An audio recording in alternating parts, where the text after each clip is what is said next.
we go. Numbers 2 and 4, the directions say to estimate the angle to the nearest 1/2 degree. Now, we're going to do this in decimals and with pi, and we'll do so very quickly. Here's what I'm going to do. I'm going to trace the angle in red, okay? Watch what I'm going to do here. I'm going to trace the angle in red. And I'm going to bring it down and put it on the coordinate plane, alright? We're just going to estimate. That's all we're going to do.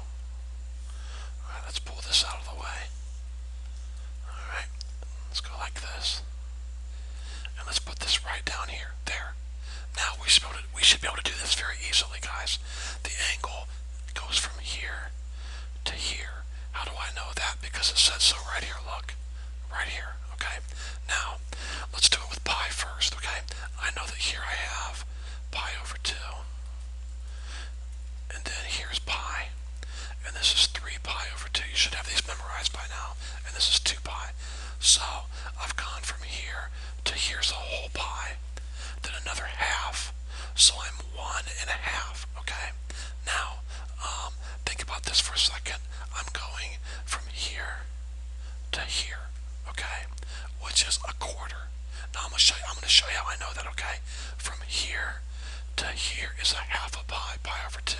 So every time you move 90 degrees, it's a half a pi, okay? So I'm not going from here all the way to here. I'm going from here to here. That's a quarter. So I have a whole pi. That's 1 plus a half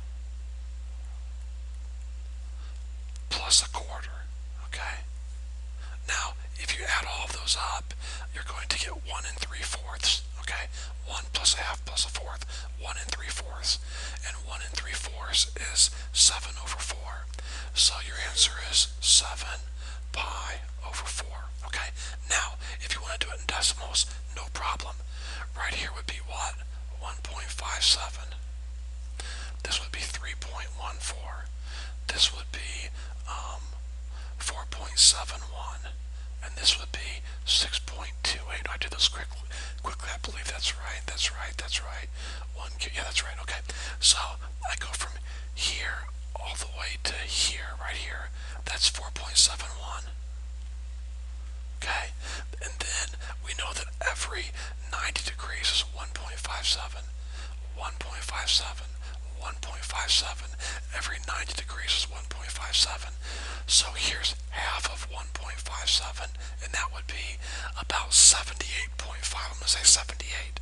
So from here all the way to here, right here, is 4.71, and then from here to here is half of 1.57, so about 0.78 approximately.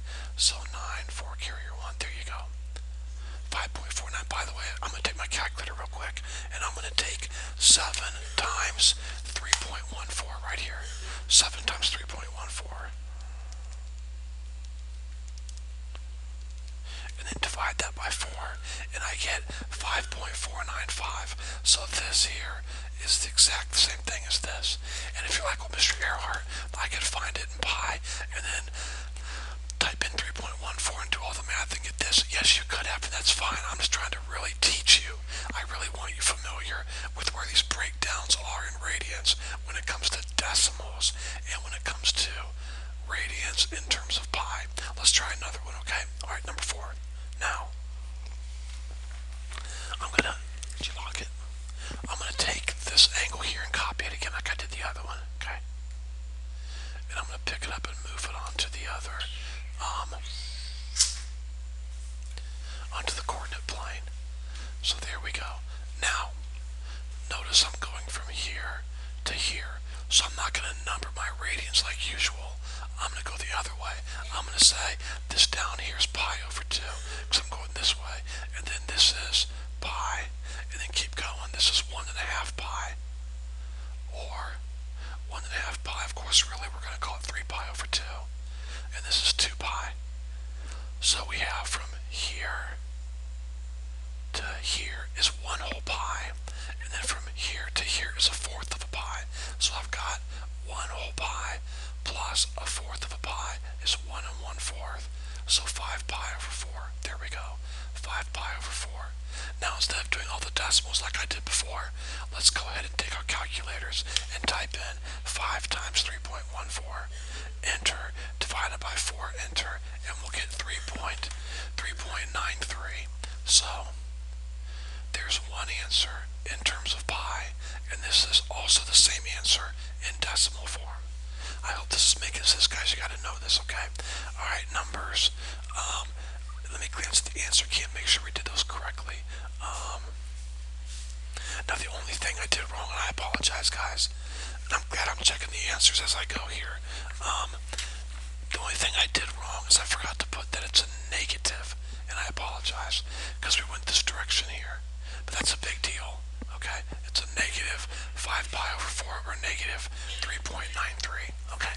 Alright, moving on to numbers. Number 22. The directions for 22 and 23 say to find the complement and the supplement of each angle. Okay, now remember, if your problem is given to you in degrees, in radians, then you must answer in radians. Or if it's in degrees, answer in degrees. Now remember, to find a complement of this angle here, I take pi over 2 minus, that's 90 degrees. Pi over 2 is 90 degrees. Pi over 2 minus pi over 12. Now if you want to use a calculator, just take 1/2 minus 1/12. Okay, that's all you got to do. So if you take 1/2 minus 1/12, you're going to get 6 5/12. And then put your pi back up here. Okay, so that would be the complement. I took 90 degrees or pi over 2 and subtracted out the other angle. All right, the angle of pi over 12. Let me check that real quick. That is correct. Now let's find the supplement of this. Of course, for supplement you take pi. So pi minus pi over 12. That's the same thing as 1 minus 1/12. 1 minus 1/12 is 11/12 pi. So there's the supplement. Here's the complement. There's the supplement. Okay, let's try this one here. There's not going to be a complement because if you take 1/2 minus 11/12, remember 1/2 is pi over 2. 11 pi over 2, 12. So 1/2 minus 11/12, you'll get out a negative number. And we do not allow negative numbers when it comes to complements and supplements. So the answer to this is no complement. Now let's try the supplement.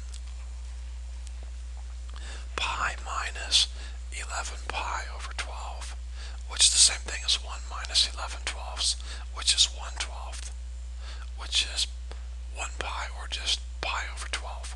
So there is your supplement. You know that it has a supplement because it came out to be positive pi over 12. Let's try another one, okay? Alright, let's find the complement now. Okay, now be careful. We're still in radians. How do I know that? There's no degree symbol, and there's no degree symbol. Now guys, please don't freak out. Just relax. We're trying to find the complement. So we usually take pi over 2 minus 1 whole radian. Well, look, you can't subtract something that's in terms of pi, and this one's not in terms of pi. So instead of using pi over 2, what is pi over 2? 3.14 divided by 2 is 1.57. So since this is not written with pi, don't write this with pi. So instead of using pi over 2 for your 90 degrees, we're going to use 1.57, which is the same thing as pi over 2. 3.14 divided by 2. So 1.57 minus 1 is 0.57. So there is the complement. Now let's take a look at the supplement. Usually for the supplement we use pi. So it'd be pi minus 1. But we can't subtract these because the 1 is not in terms of pi. So instead of using pi, I'm going to use 3.14 minus 1, which would be 2.14. It's not that hard, guys. It's really not. Okay, let's come up here. Let's find the complement of 2. Complement means 90, so we usually take 90 and subtract 2, but this is not in degrees right here, so we can't use 90. So we normally use what? Pi over 2, but we can't use pi over 2 because there's no pi over here. So instead of using pi over 2, we're going to use 1.57. 1.57 minus 2 is 0.43 negative. We cannot have negative complements or supplements, so the answer is no complement. Okay, now let's try supplement. You usually use 180 degrees, which of course in radians is pi, but we can't use pi because there's no pi in this too. So we're going to use 3.14, which is the same thing as pi. 3.14 minus 2 is 1.14. So the supplement for 2 is 1.14. Alright. Alright, continuing on. Numbers 48 and 52. Let's take a look at the directions real quick. 48 says to write each angle in radian measure as a multiple of pi. So for 48, they're saying to us,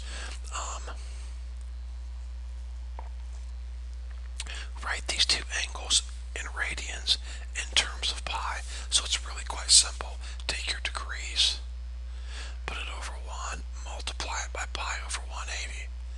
Now when you do that, you'll get 315 pi over 180. Now reduce that using your calculator. Take your calculator, type in 315 divided by 180, enter. Don't worry about the pi, okay? Then hit math, enter, enter, and this will pop up on your screen. 7 over 4, and then put the pi. Easy enough. Moving on. Okay, we take 120 degrees, put it over 1, and we're going to multiply it by pi over 180, okay? Well, that's going to give you 120 pi over 180. Now I can reduce this in my head. Cross off a 0, cross off a 0. 6 goes into 12 2 times. 6 goes into 18 3 times. 2 pi over 3. There we go. Not too difficult. Let me glance at the answers real quick to make sure we're getting these correct. And we are good. Moving on to number 52. Okay, the directions say to convert the measure from degrees to radians. And now we're going to write our answer in decimal places. So here we go. Same thing. They want these answers in decimals. So 87.4 over 1 times pi over 180. This is really quite simple, guys. Multiply, we get 87.4 pi over 180. Now take your calculator, multiply 87.4 times 3.14, enter, divided by 180, enter, and you're going to get this right here, 1.525 radians. Okay, pretty simple. Was there not another one for number 52? No, there was. Okay, moving on to number 60. The directions say to write each angle in degree measure. Okay, so we're going to write these. It says do not use a calculator. To be honest with you, it's not a big deal to me, students, if you use your calculator to reduce the fraction. So here we go. I know the directions say students to not use a calculator. That's not a big deal to me. The main thing is writing your answer, the correct way. So anytime you're converting radians to degrees, you multiply by 180 over pi. That way your pi's cancel. And look at this, your 3 would go into this 60 times. 2 times 60 is 120 over 1, or 120 degrees. And that makes sense because earlier we looked at 120 degrees. And what did it equal? 2 pi over 3. Pretty soon you'll start memorizing these. 2 pi over 3 equals 120 degrees. Okay, let's try letter B. We're converting radians to degrees, so we multiply by 180 over pi. Okay, your pi cancels with your pi. 6 cancels with 120 30 times. 5 times 30 is 150 degrees. So 5 pi over 6 in radians is 150 degrees. Alright, let's take a look at number 64. The directions say to, let's see, convert the measure from radians to degrees. We're going to round to 3 decimal places. I really don't care where you round, but anytime you're converting from radians to degrees, you always multiply by 180 over pi. Okay? Pi's cancel. 5 times 180 would be 900. 11 times 1 is 11. Now, that's okay to leave it like that, except the directions said to write your answer as a decimal. So we're going to follow the directions. 900 divided by 11 is 81.81. Repeating. 81.81. Repeating. Now, I know they said to round to 3 places. That part I'm not worried about. Okay, moving on to 71. A and B.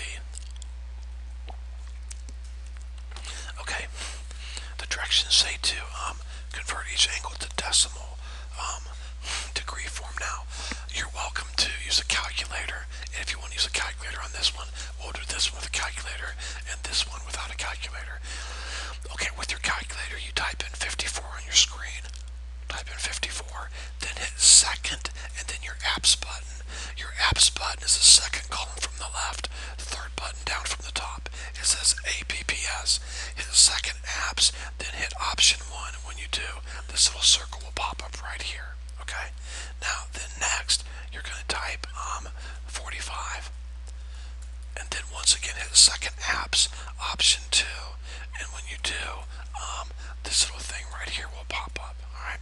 So, let me do that real quick here.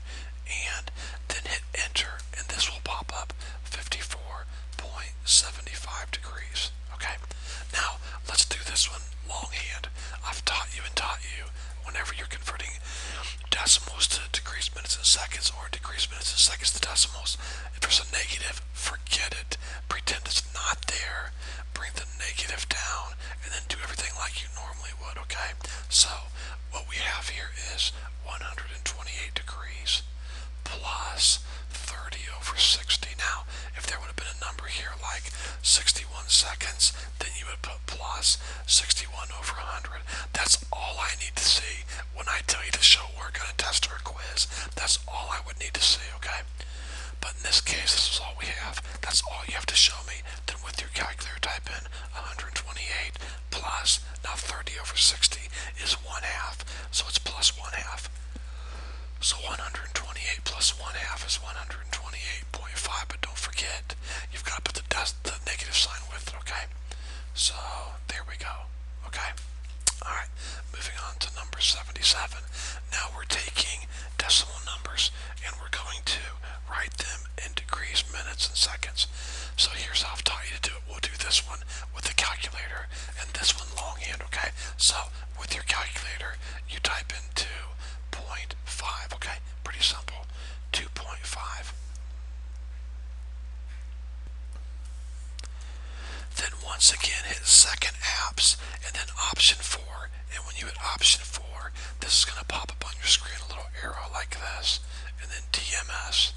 Hit enter, and you will get this right here. It'll say 2 degrees, 30 minutes, 0 seconds. Okay? Now, let's do this one longhand, okay? Forget the negative. Bring it down here, and now let's get to work. Remember, we have 3 degrees, okay? Then we take 0.58 times 60, okay? So here we go.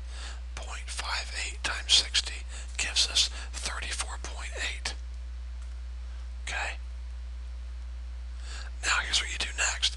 Now you put 3 degrees, and then you put 34 minutes, and now you take 0.8 times 60. So 0.8 times 60. So off to the side, you can just show me this work that you're doing, just like that, and that would be sufficient, okay? 0.8 times 60 gives us 48. 48 seconds. If there would have been a decimal here with the 48, then you would just put the decimal 48.26 or whatever it might be, okay? Because at that point, we're not going to take it any further, okay? But in this case, it came out exactly like this. So there's your answer, okay? I hope this is helping. Back it up and watch it again if you need to, alright?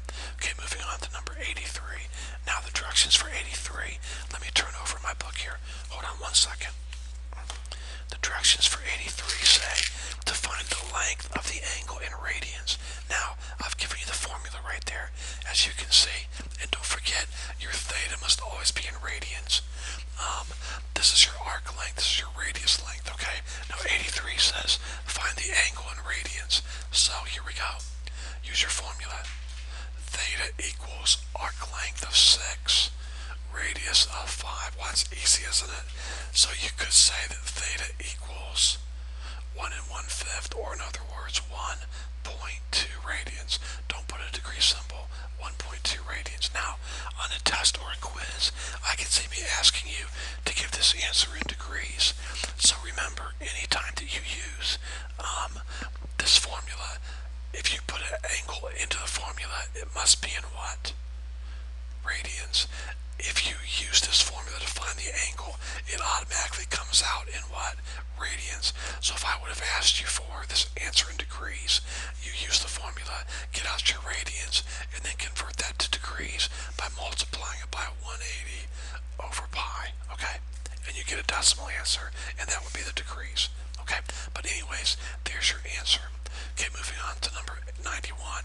Now, they want us to find the length of the arc.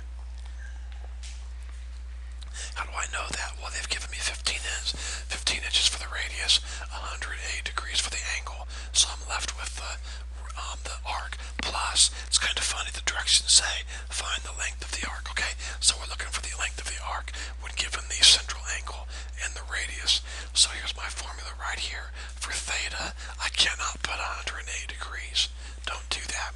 If you convert 180 degrees to radians, you will get pi. So put pi in for theta. For s, that's your arc length. That's what you're looking for. Just put s. And then for r, we're going to put 15 inches, okay? Multiply both sides by 15. And there's the length of your arc, 15 pi. Now, on a test or a quiz, 15 pi what? Inches. Because the radius is inches. So the arc comes out in inches. Now, you're welcome to leave it like that unless I ask you to type it into your calculator and give me a decimal. And if I asked you to do that, then the answer would be 47.12 inches. Because we're dealing with inches and not angles, it would be really weird to leave your answer like this right here. So I would recommend you type it in as a decimal, 47.12 inches, okay? 15 times 3.14. Alright, moving on to number 95. Now, this one's a little interesting. You have to think about this a little bit, okay? I'm going to draw a circle here and a circle here. Now, actually, I'm going to start off by drawing one circle. Okay, now here's one city right here, okay? I'm just kind of making this up. And one city is right here, alright? Now, let me ask you some questions, okay? Let me draw a line here, and then a line here, okay? Now, let's say I asked you to find the length of this green arc, and by the way, that's what they ask you to do. If you'll read the directions, they ask you to find the distance between these two cities. So this is Dallas, Texas here. This is Omaha, Nebraska here. Now, how would you find the distance of this green arc right here? Well, here's what I would do. I would first of all find the entire length of this arc here, from here all the way to here, okay? And then I would find the length of this arc here, the black arc right here, and then subtract the two. Think about it. If you know the whole arc, and then this much here, subtract the two, and what you're left over with has to be that little arc length right there. And that's what we're going to do. Let me show you in a little better manner, okay? Alright, we're going to draw the first city here, Dallas, Texas, and we're going to say it's 32 degrees 47 minutes. So I'm going to go like this, and we'll say 32 degrees is about right here. So I'm going to put D for Dallas, DT, Dallas, Texas, okay? Alright, now I'm going to come over here and draw my other circle, and this is 41 degrees, so we'll draw it a little bigger, and we'll call that Omaha, Nebraska. Alright, now let me get a drink here. Now, remember, if I can find this arc length here, well, I know the radius. If you look in the book and read the directions, the radius is 4,000 miles. So I know my radius is 4,000. My radius is 4,000, okay? Now, if I'm going to use this formula here to find the arc length, remember, I have to have my central angle in radians, not degrees. So I'm not going to take time and do this for you. I mean, I'm going to tell you verbally what I'm doing. I'm taking 32, then I'm putting my degree symbol, and then I'm putting 47 in my minute symbol, and then I'm hitting enter. So very quickly I took this and I changed it over to decimals, and it's 32.783 repeating. Okay, that's what this is in decimals. Now that's degrees. Now I'm going to convert that to radians by multiplying it by 180. Alright? And if you do that correctly, you're going to get 0.572. So this angle right here is 0.572 radians. And that's about right, guys. Because up here, if I go straight up in 90 degrees, remember that's what? 1.57 radians, okay? So that makes sense, okay? Now, let's come over here. This angle right here is 41 degrees, 15 minutes, and 31 seconds.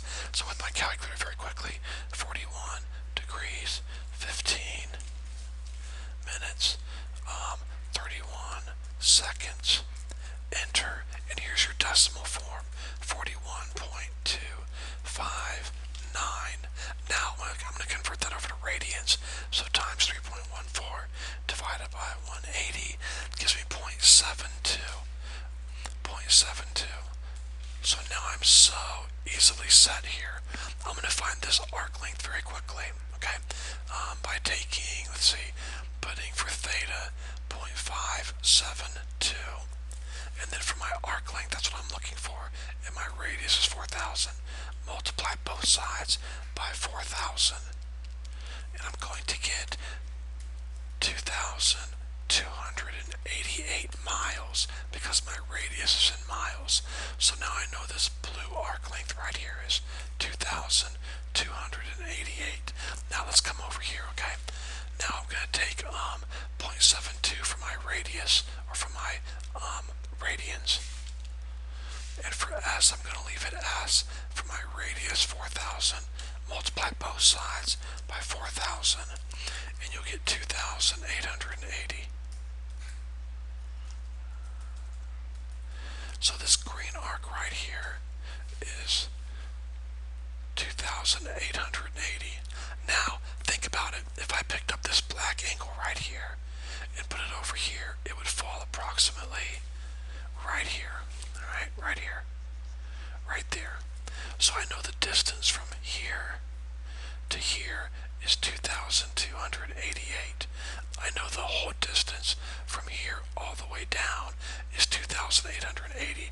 How do I find this little distance right here? Subtract. Let me go over that again. This whole distance from here all the way down to here is 2,880.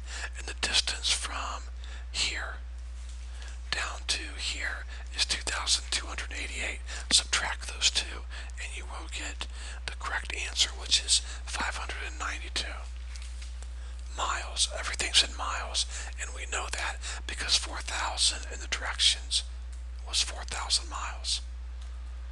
So there we go. That's a good practical word problem. Alright, okay, moving on to the next number, number 14. Alright, let's see what page that would be. That is page number 571. Let me turn over there very quickly. Give me just a second, and we'll pick it up there.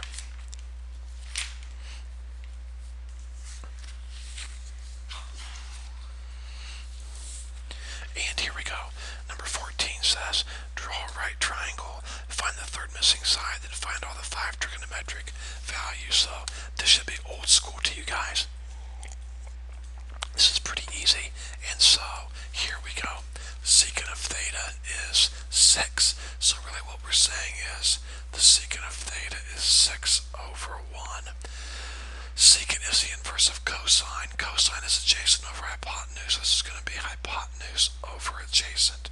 So here's my right triangle. It does not matter where you put theta. I'm going to put it up here. Okay? Your hypotenuse is 6. This is your opposite side over here. Your adjacent side is 1. Pythagorean's theorem would be leg squared plus leg squared equals hypotenuse squared. If you solve this, and again, you're pre-cal students, guys, I no longer hold your hand and walk all the way through this, okay? So here's what you would do. If you solve this, you would get the square root of 35, okay? There we go.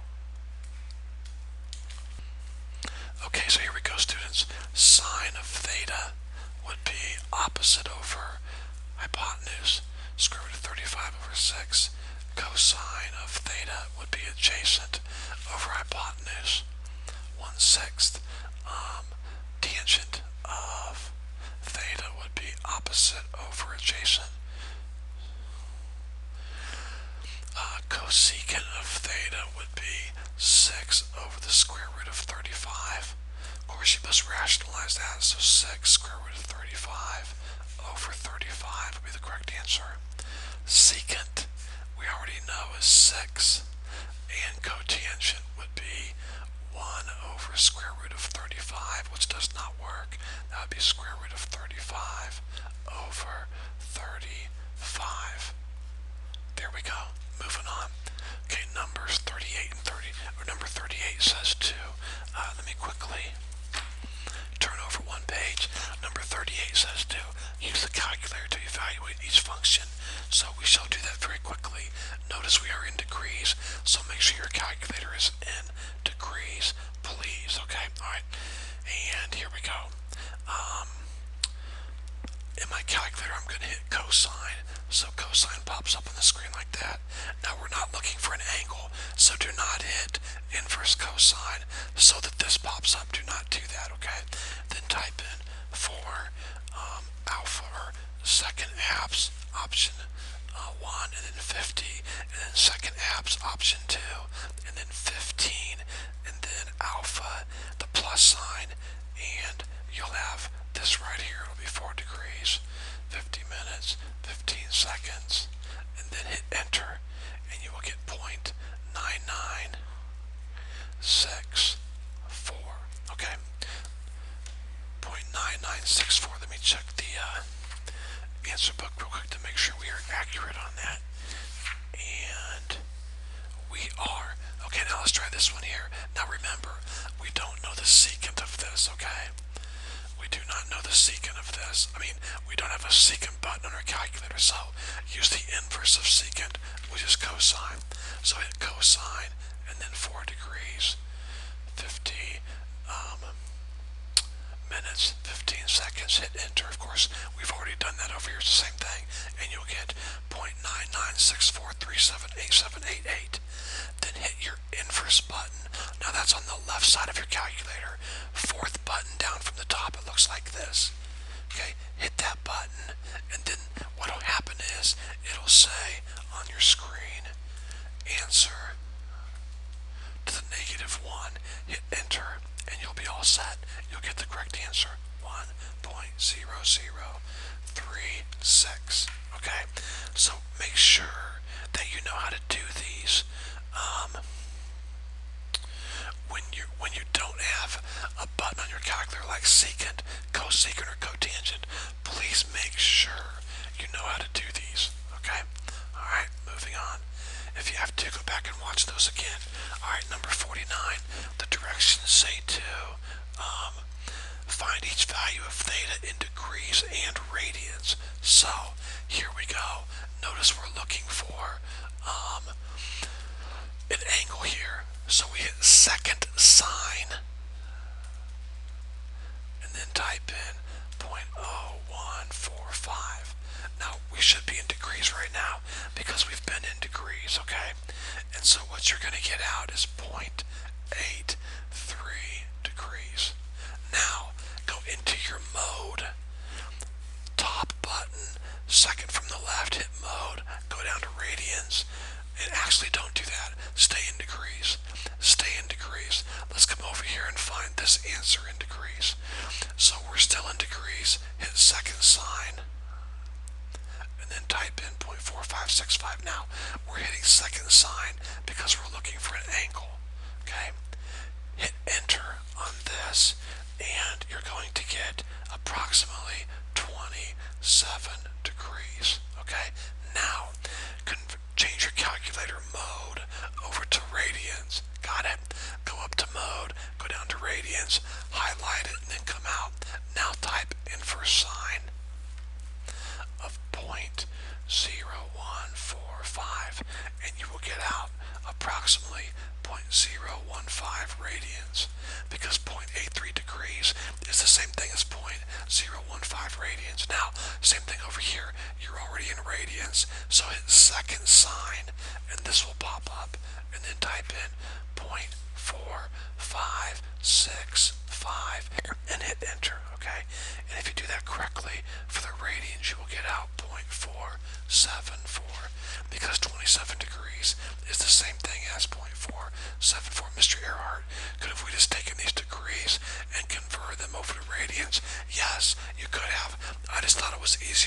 to simply go to your radians mode and type in second sine and this number and get out this here, okay? But really, that you can do it the other way also, that's fine.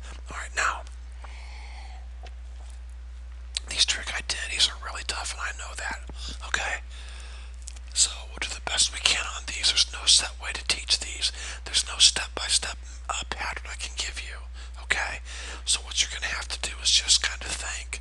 Now, think back to algebra, and actually just earlier this year when we were factoring, if I had x squared minus 4, if I factored that, I would get what? Remember, x plus 2, x minus 2. They're both perfect squares. Well, notice when your first terms are identical and your second terms are opposites, you really can just take x times x and get x squared, and 2 times 2 and get negative 4. Now that shortcut only works.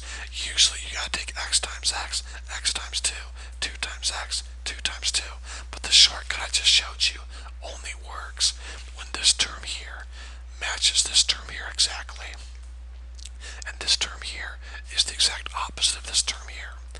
So look what I've got. I've got a secant here and secant here, identical. Look at my second terms, tangent and negative tangent, they're opposites. So I can take my shortcut and multiply secant times secant. And then positive times the negative is negative, tangent times tangent. Okay, now, before you panic and say I'm lost, look, if you want to do it long way, no problem, watch. Secant times secant is secant squared, okay? Secant times negative tangent is negative secant tangent, okay? And then tangent times secant is positive secant tangent. And then tangent times tangent is negative tangent squared, okay? All of that's fine, but notice here, these two terms cancel out. Negative secant tangent, positive secant tangent. So you're left with secant squared theta minus tangent squared theta. Now, I think it's very important that I not just show you what I did, but why I did it, so you can learn to think the way I'm thinking. I noticed I wanted a 1 over here. See this 1? Now, if you'll look in your books to your trig functions or your trig identities, I believe you'll find them over on page 568. Notice on page 568, in that trig identity box at the very bottom, they're called the Pythagorean identities. Notice those bottom 3 all have 1s in them. And not only do they have 1s, they have squared sines, squared cosines, squared tangents, squared secants, etc. So I knew if I got some squared things in here, it might help me. Okay? So again, this is trial and error. Now, have I worked this problem out ahead of time? Yes, I have. But this is still the thought process that my mind went through. Now, I realize, if I look on page 568, I realize that there is a trig function that says secant squared equals 1 plus tangent squared. So for secant squared right here, I can put 1 plus tangent squared. Okay, and then bring down your negative tangent squared. And now look, positive tangent squared, negative tangent squared, they cancel out, leave me with 1 equals 1. Booyah, done. Alright, number 65. Now this one here is interesting because a lot of students would do this. A lot of students would say, okay, I know what I'm going to do. If I look at my basic trig identities, I see that sine over cosine is tangent, which is true. So I can put tangent. And then for cosine over sine, I can put cotangent. But I gotta be honest, students, how's that really going to help you? You see, you have 1 term over here. These 2 functions are multiplying. So you have 1 term right here. Over here, you have 2 terms. So the question I want to ask you is it easier to take 1 term and somehow split it up and make it 2 terms, or is it easier to take 2 terms and combine them into 1 term? Well, my answer is it's easier to take 2 terms and make them become 1. Now I'm going to do that by getting a common denominator. Watch how I do this. This denominator here is cosine. This denominator here is sine. Okay? What if I do? Now watch. What if I had 1/2?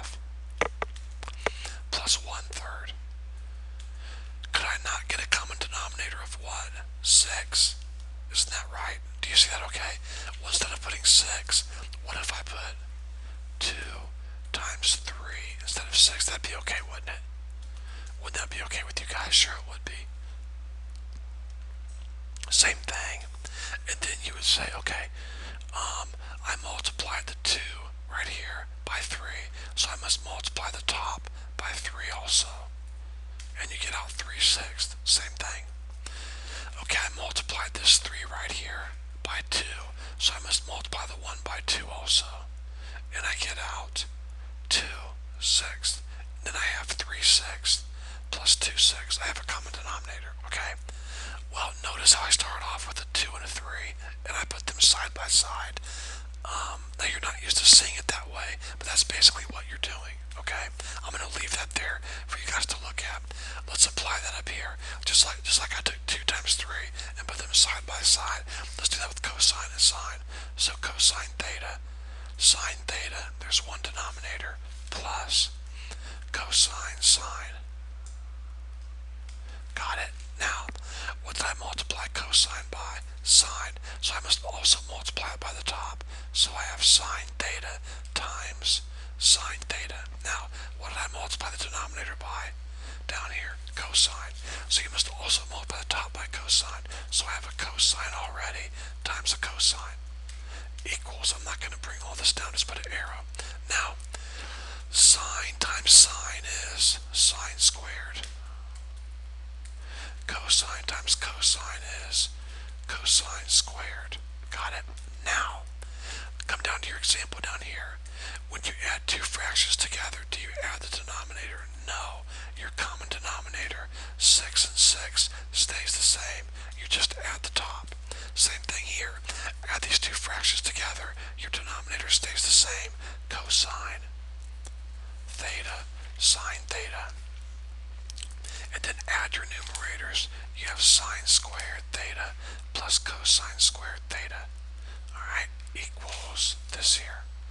All of this here. Now, look at your Pythagorean identities. Look at your Pythagorean identities. Sine squared plus cosine squared equals 1. Equals 1. It's written right in your identity box. So for sine squared plus cosine squared, I can now put 1 over cosine theta sine. Now let me back up. How do I know how to do all this? It goes back up to here. I have how many terms here? 1. How many terms here? 2. It's easier, usually, not always, but usually, to take 2 terms and bring them together and make it 1. It's easier to do that than to take 1 term and split it up into 2. So I knew if I got a common denominator and put these 2 fractions together, I might be able to come out with 1 term, and it looks like I am, because now I have 1 over cosine sine. Now, I'm going to break this up, and please watch how I do this, okay? If I write 1 over cosine times 1 over sine, you tell me, is that not the exact same thing here that I have here? Well, multiply these together and see what you get. What's 1 times 1? 1. What's cosine times sine? Cosine sine. Cool. Now why did I split these up? Look at your trig identities, guys. What is 1 over cosine? It's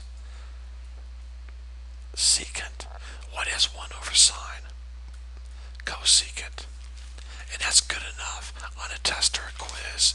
If you had this, that's good enough. We know that secant times cosecant is the same thing as cosecant times secant. We're done. We did it. Look at that. Done. Now this was a very tough problem, and I understand that. Go back and watch it again if you need to. But that is how you would solve that, okay? Alright, moving on to the next page, which is page number 622, I believe. So let me turn over there very quickly. 622. I am a math teacher, so I should be able to count over here to 622. And let me get out my answer key to make sure we're doing these correctly and turn over to the right page. And let's see here, what does number 5 say to do? Sketch the angle in standard position and then find a positive and a negative reference angle or excuse me, coterminal angle. So, let's see here. Okay, very good. All right, I'm finally ready. Okay, let's go ahead and write this in the standard position. Okay, now I'm not against you converting this over to degrees. If you like to do that, that's fine. If you convert this over to degrees, you will get 495 degrees. And I'm okay with that, okay? Another way to look at this is 11 fourths is the same thing as 2 and 3 fourths pi, which means you go around 2 pi, and then a half, and then a fourth. There it is. You just did it. Just like that. Now, you can also do 495 degrees. Go around 360 plus 90 more is 450 plus 45 more is 495. Exact same thing. So there, you've done it. You have written this angle in standard position. Now let's find a positive coterminal angle in red. So we're going to start here, be positive, and go until we hit the terminal side. Boom. How much would that be? Well, it's 90 plus 45 more degrees, because from here to here is 45. So 90 plus 45 is 135. But really, if our problem's in radians, we should do it in radians. So I apologize. That's a bad example. So from here to here is pi over 2, or in other words, a half a pi. Then from here to here is a quarter of a pi. So I have a half plus a quarter, and it's going to be 3/4 pi, 3 pi over 4. So there's a positive coterminal angle. Now, in blue, let's start here and go to the terminal side. So we'll go from there to there is a half a pi. And then from there to there's another half a pi. And then from here to here's a quarter of a pi. So we have a half and a quarter. That's 1 1/4, or 5 over 4. So 5 pi over 4, but don't forget, you went down and around. That's a negative. So there's my positive coterminal angle, and there's my negative coterminal angle, and there's more. There could be more. You could go like this. You can go around once, twice, 3 times, and then stop here. Okay, that's crazy, but there is more than one answer, okay? All right, let's try this again with number 7. Okay, now, negative 1 1/3, or negative 4/3, which is the same thing as negative 1 1/3 pi. So, let's see what we got here, okay? We're going to go negative, we'll use black here, we'll go negative 1 pi, and then a third, which is 60 degrees. So 60 degrees would not be quite to 90, okay? It would be about right to there, okay? Got it? So we better write that in there so we don't forget. So I went, how far? I went 1 whole pi. Then how much of a pi did I have right here? A third of a pi. Alright.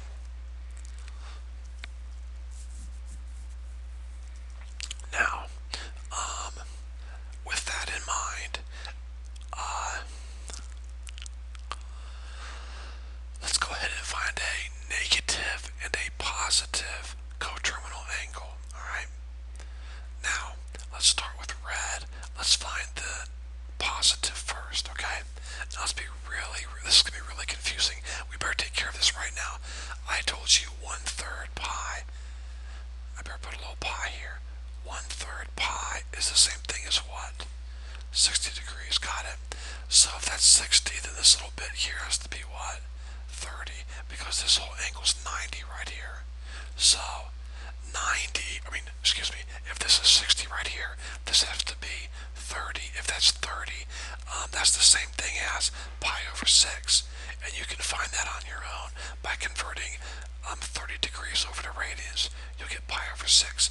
Now let's find our positive coterminal angle in red. I'm going to start here and go from here to here. That's how much? A half a pi. Then from here to here is a sixth of a pi. So I have a half plus a sixth, okay? And that's going to give me, if you add these two together, you'll get 4/6, or in other words, 2/3. 1/3, and don't forget your pi. So there's a positive coterminal angle. Now in green, let's find a negative. Now we know we can't go from here to here because that would give us this right here, negative 4 pi over 3. So we're going to have to make one complete revolution, which is 2 pi. Then we'll go from here to here, it's another half a pi. Then from here to here is another half a pi. And then from here to here is another what? 1/3 of a pi. So if we add all this up, a half and a half is 1. 2 plus 1 is 3. I get 3 and 1/3, which is the same thing as 10/3 pi negative 10/3 pi. Let me check the answer key. Make sure we're not making any little mistakes. Okay, moving on to number 9. Okay, finally, now they're giving us degrees. Degrees are a lot easier. So 70 degrees, like Mr. Earhart. All I did on these is I converted mine over to degrees, got my answers, then convert them back to radians. Hey, that's fine. I'm just trying to really teach you how to use radians, okay? Alright, 70 degrees. Here we go. Alright, so the regular angle, we're going to write the angle in standard position. So from here to about right there would be 70 degrees. I'm just estimating. So I'll put my line, put 70 degrees there. There's my standard position. Now, let's find the positive coterminal. I can't go from here to here. I'll get 70. So I've got to start here. Go around once. That's how much? 360 plus how much more? 70. So a positive coterminal would be 430 degrees. Alright. Now for the negative coterminal, I can start right here. Well, that's 180 plus 90 more. Now if that's 70 from here to here, then that means this little angle right here has to be 20. So go 20 more degrees. And I've got it. Okay, I'm going to get 290 degrees. Negative. So there's my negative coterminal angle. Okay, alright. Number 11. Negative 110 degrees. Let's write that. In standard position, so from here to here's 90 plus 20 degrees more, so about that much. And we'll draw the angle. Put a little arrow here, and there we go. So this little space right here is what? 20 degrees. So what's this space right in here going to be? Well, it's got to add up to 90, so this is 70 degrees. Alright, here we go. Let's go ahead. There's our angle written in standard position right there. Now let's find the positive coterminal. Start here, that's 90 plus 90 plus 70. So 90 plus 90 is 180, plus 70 is 250 degrees. So there's the positive coterminal angle. Now let's find the negative. We'll start here and we'll go to here. That's 90 plus 20 more. So negative 110 degrees would be my negative coterminal angle. Alright? Actually, that's what we started with, wasn't it? My fault. Sorry about that. That will not work. So, my fault. So we have to go around 360 plus 90 more plus 20 more. And that would give us 470 degrees. But we went down and around. That's negative. So there's my negative coterminal angle. Alright? Okay, moving on to number 21. This will be a really tough problem, so I need you to really pay attention, okay? Alright.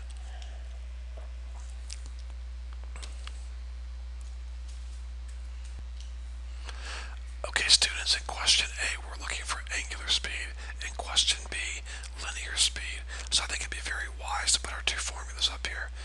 Angular speed equals the central angle. I'm going to put C for central angle. Central angle over time. Now it does have to be in radians. Your central angle must be in radians, okay? Now your linear speed formula is the arc length that you're dealing with. So arc length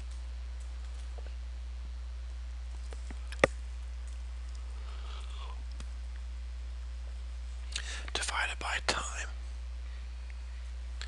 And we're going to use those, okay? Alright, now, I'm going to go really slow and explain this to you, so watch. CDs, compact disc, CDs have all but replaced records, obviously. Records are vinyl discs that rotate on a turntable. Used to love those when I was a kid. A typical record album is 12 inches in diameter, okay? And plays at 331 revolutions per minute. So in just 1 minute, that record is going to go around 33 and a third time, okay?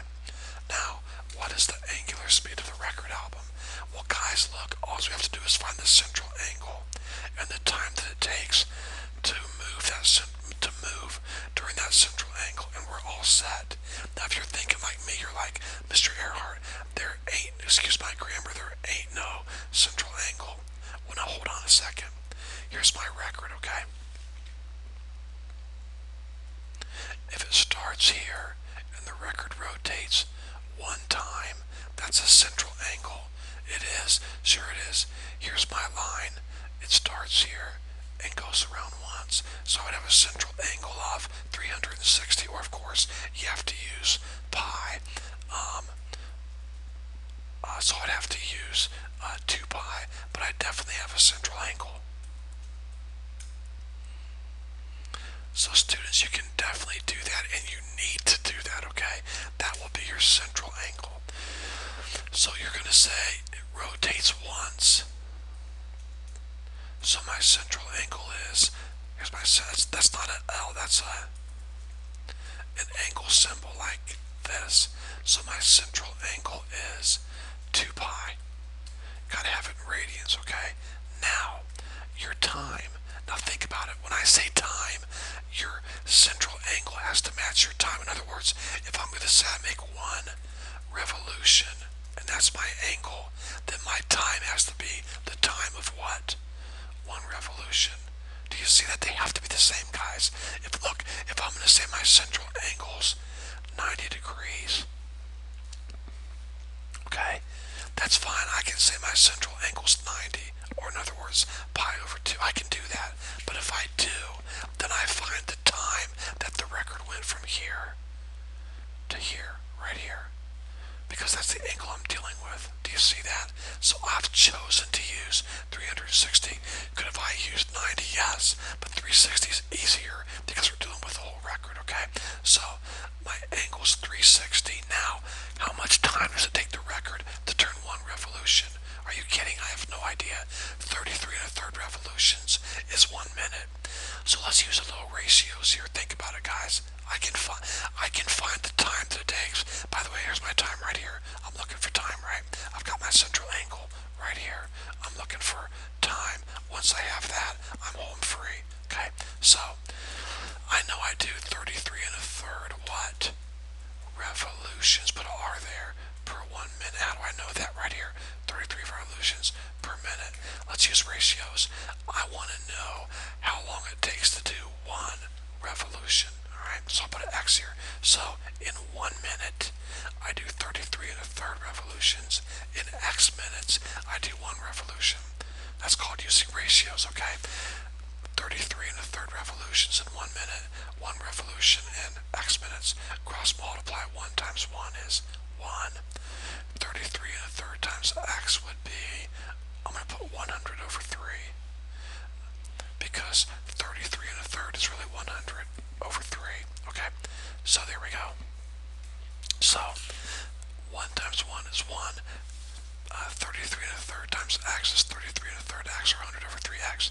Now divide both sides by 100 over 3. Divide this side by 100 over 3. These cancel, leave me with X. Now, use your calculator if you want to. With your calculator, type in 1 divided by, then put parentheses to keep this fraction together. 1 divided by 100 over 3. Then hit enter. Then hit math, enter, enter, and you'll get this. 3 over 100. So you did it, you found it. 3 over 100 minutes. You did it. So it takes 1 minute to go 33 and a third revolutions. It takes 3/100ths of a minute to go 1 revolution. So, question for you. What is my central angle for 1 revolution? 2 pi. What is my time for 1 revolution? 3 100ths. You did it. You got the top and the bottom. That's your angular speed. Okay? So, forgetting your pi for a second, you have 2 divided by 3 over 100. Okay? So with your just bring the pi over so you know your angular speed's going to be, you've got a pi up top. That's fine. Now, 2 divided by 3 over 100. Well, with your calculator, type in 2 divided by, and then parentheses, 3 100ths if you need to. And you're going to get 200 over 3, or, so 200 over 3 pi, or the back of the book has this, 66 and 2/3. It's the exact same thing, okay? 66 and 2/3 pi. Alright? That's radians. I gotta learn to label my answers. That's radians per minute. I know it's radians because my angle was in radians. I know it's minutes because my bottom time here is in minutes. Now you might need to back this up and watch it again. That is not an easy problem to do, but that's how you would do it, okay? Alright, now I'm going to erase all of this and go back now to my linear speed, alright? Because now we're dealing with linear speed.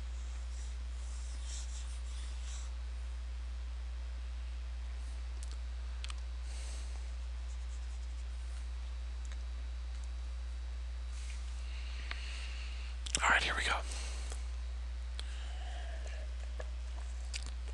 Now, to find the linear speed, I need my arc length and the time. Well, let's just deal with one revolution again, guys, okay? So if the record rotates from here all the way to here, what's the arc length? Well, that's one revolution. That's the same thing as the what?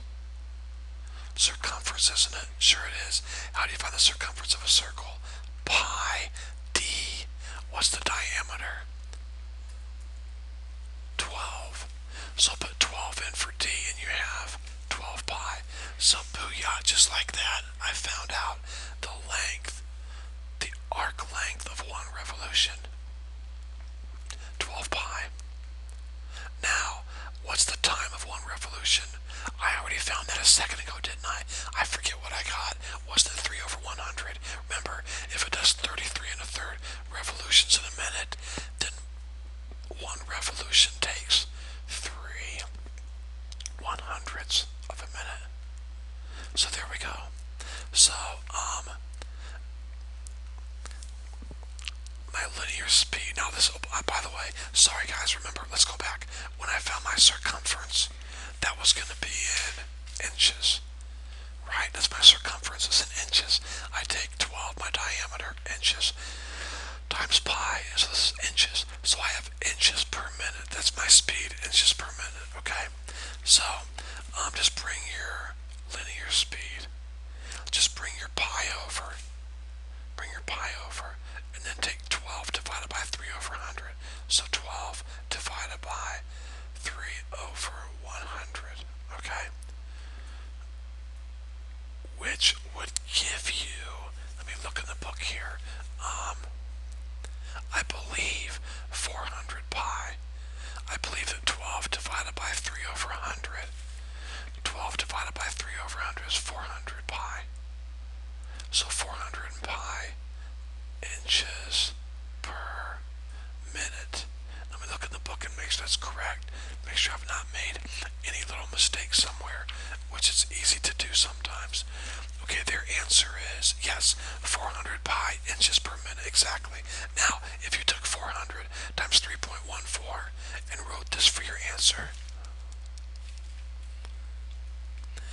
1,256 inches per minute, no problem. I would accept either one of those, okay? So the linear speed is 400 pi inches per minute, or 1,256 inches per minute, okay? Very good. Now for a more difficult problem, and finally our last one. At what speed is a bicyclist traveling if his 27-inch diameter tires are rotating at an angular speed of 5 radians per second? 5 radians per second. Well, first of all, we're looking for linear speed. because it says at what speed. I mean, if it asks for regular speed is linear speed, miles per hour, inches per minute, whatever. So we're looking for linear speed because it's asking for regular speed. When you're driving down the highway and you're going 50 miles an hour, that's a linear speed. Okay, so the formula, like we just talked about, is the arc length over time. Okay, now, first of all, let's think this through. Okay, I know the arc length. Again, I have a 27-inch diameter tire, but well, let's take a look at that. So I know that once again, I'm not talking about the bike rolling a half a rotation or 3/4 of a rotation. It's just going and going, so I'm going to base my speed on 1 revolution, which I can do as long as I'm consistent all the way through the problem. So the arc length of 1 revolution would be the circumference of the circle, and the circumference is pi d. Well, the diameter is 27, so it's 27 pi. Okay, so I'm going to go ahead and put 27 pi inches. Got it? Because the diameter is in inches, thus the circumference is in inches. Now, you're welcome to take 27 times 3.14, and you would get 84.78 inches. That's okay to do. I'm going to leave my numbers as exact as possible until the very end, okay? But 84.78 inches is the same thing as 27 pi inches. So I've got my arc length. Now all I need is my time, okay? My time. Now, can we think about this for a second? I know it's going 5 pi radians in a second. Now that's more than 1 revolution. Remember, 1 revolution is 2 pi, right? And it's going 5 pi. So we know it's going around once. That's 2 pi. Once again, that's 4 pi, and then a half. So instead of saying 5 pi radians, let's just call it 2.5 what? Revolutions per every what? 1 second. Isn't that okay? We could do that. I mean, that looks good to me. 5 pi radians is 2.5 revolutions, alright? Now, if I'm going 2.5 revolutions in 1 second, don't forget my arc length right here was based on how many revolutions? 1. So I've got to use my ratios again. In 1 second, it travels 2.5 revolutions.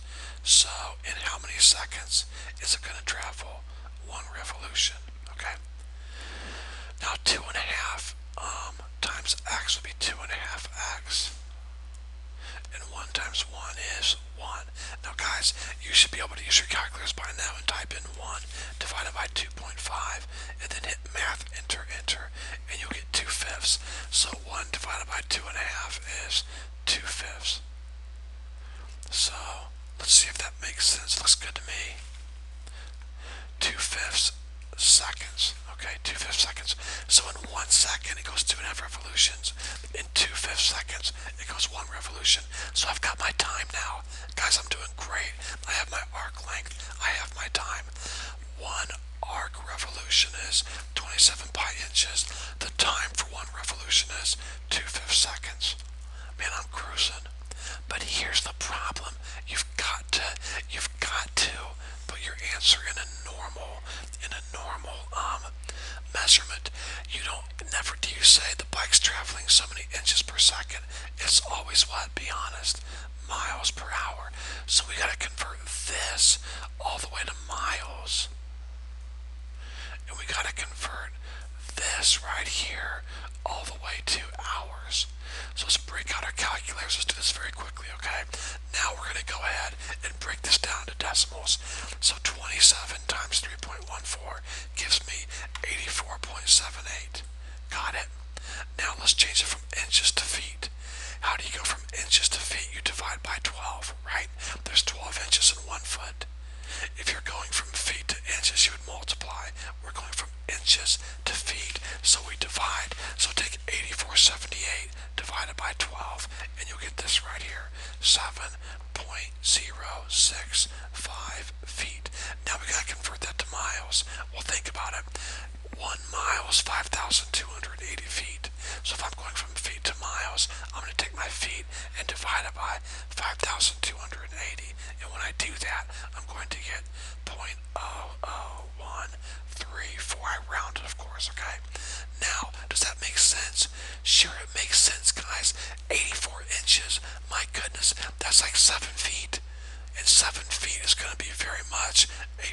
fraction or a decimal of a mile. Now let's convert our seconds over to hours. 2/5 of a second. Oh, wow. Let's see. I know that 60 seconds equals 1 minute. So if I'm going from minutes to seconds, I multiply by 60. I'm going from seconds to minutes. I got to divide by 60. So I'm going to take 2/5 and divide that by 60, and I'm going to get this. I'm going to get 0.006 repeating seconds. Excuse me, minutes. Okay, let's go over that again. If I'm going from minutes to seconds, I would multiply by 60. But if I'm going from seconds to minutes, I divide by 60. So 2/5 divided by 60 gives me 0.006 minutes. Now I've got to convert my minutes over to hours. So how many minutes are in an hour? Well, 60 minutes equals 1 hour. Now, if I was going from hours to minutes, I would multiply by 60. You're going from minutes to hours, divide by 60. So 0.066666 divided by 60 is 0.00011.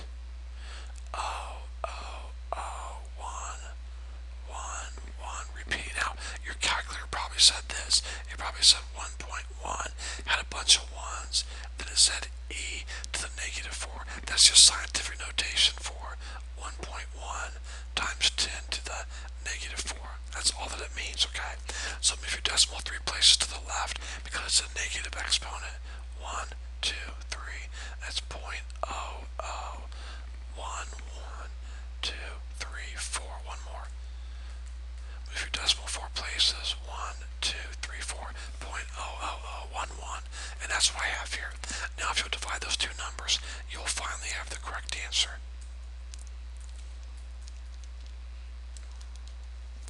And you get 12.06 miles per hour. Now let's look in the book very quickly at number 22, and they have 12.05, so we're definitely close enough, okay? I'm not saying I will give you one of those on a test, but it'd be a fair problem. I mean, it's a lot of work, but it's definitely doable, okay? Alright, if any of these have given you problems, I would encourage you to back the video up and watch those problems again. I hope this review sheet video has been a help to you. If you have any questions at all, do not hesitate to contact me.